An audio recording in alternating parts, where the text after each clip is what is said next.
Maria had been in the hospital for weeks, battling an illness that had drained her body completely. Her family surrounded her bed, holding her hands, whispering prayers, and hoping for a miracle.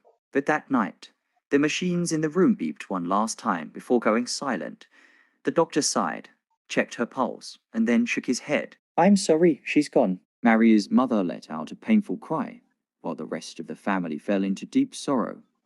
The nurses covered her body, and the doctor recorded the time of death. But something miraculous was happening beyond what their eyes could see. Maria suddenly felt light.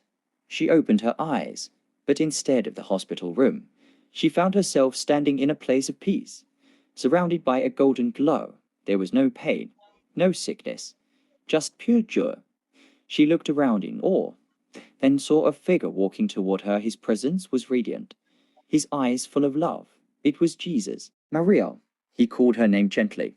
"Your time on earth is not yet over." She fell to her knees, tears streaming down her face.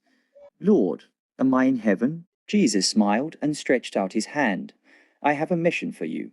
Return and tell the world that I am the resurrection and the life. Go and testify of my power." Before she could respond, she felt a mighty force pulling her backward. The light faded and suddenly gasped. Maria's body jolted. Her chest heaved, and her eyes flew open.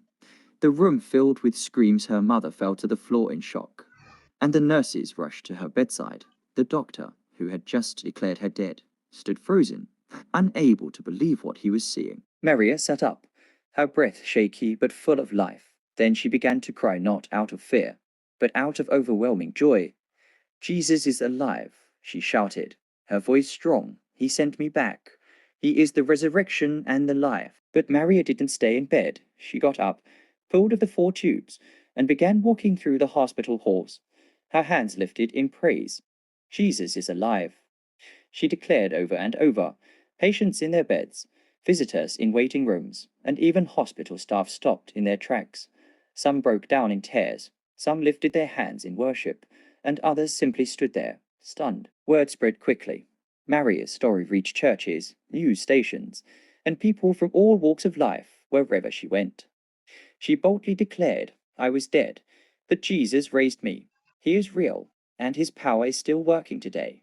Many who heard her testimony gave their lives to Christ, believing in the one who had conquered death. Maria knew that her life was no longer her own. It was a testimony to the power of God. From that day forward, she never stopped telling the world about the miracle she had experienced.